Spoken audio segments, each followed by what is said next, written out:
حرمة ساطية، حرمة ما تدري وش تبي، ما فكرت لا بقائد ولا بسياسته ولا بكلامه ولا بمكانته، ما أدري وش تبي، أنا ما أدري وش تبي توصل له هذه. ولكن هذه من هي المرة هذه هند بنت النعمان سلمكم الله. فيه القائد محنك، رجل معروف، يقود جيش ما هو سهل، رجل معروف اللي هو الحجاج بن يوسف. الحجاج بن يوسف هذا سلمكم الله رجل داهية. ذكرت له هند بنت النعمان، قالوا يا ولد هند بنت النعمان هي اللي تليق في مكانتك، جمال وزين وعقل ورزانة وما شاء الله تبارك الرحمن، أبد ما تصلح لك، ما تصلح لك أبد، اعتبروها بس إن شاء الله بإذن الله على ذمتي.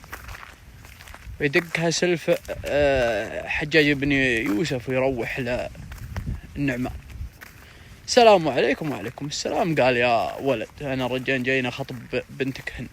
قال أنت جاين تبي هند؟ أي. قال والله لو أن هذه بيحة ما تعشيك، تراها من ناحيتي أنا جتك أبد.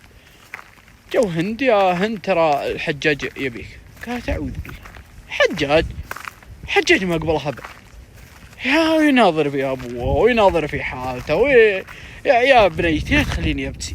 الحجاج ما غير الحجاج قائد المحنك جايني يا بيت على سنة الله ورسوله، ترفضينه ليه؟ أنت وش حضرت؟ قالت حرام إني ما أقبله. يا منا قالت بس ماني قبلته. قال يا حرام أنت تقبلينه وأنت ما تشوفين الدم. قابلته إن شاء الله. المهم منها قبلته وهي كارهة. ولكن هند هذه مشكلة هذه مشكلة. أشوى أبشركم موضوع كمل أبشركم، شافني أصور كمل. المهم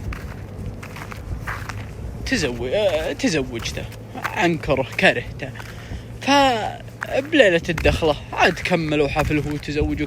وبليلة الدخلة دخل الحجاج بن يوسف ولقى هند مقابلة المراية متزينة ومكشخة وكل شيء. قال يوم على دخلته ولا هي تردد أبيات تذم الحجاج بن يوسف، ذم أبيات قوية، ذم وتمدح ربعها، تمدحهم تقطعهم بالمدح.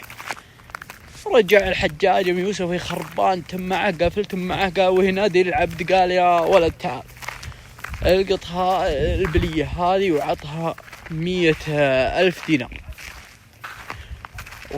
وطلقها بهالكمتين هذه، قل كنت في بنت ونزلها عند أبوها كنت فبنت. وروح عبد الحجاج بن يوسف يوم منها بس ركبت معه قال يا بنت. الحجاج بن يوسف يقول كنت فبنت وهذه 100 دينار عطت إياه. قالت والله ما فرحنا فيه إذ كان ولا حزننا إذ بان.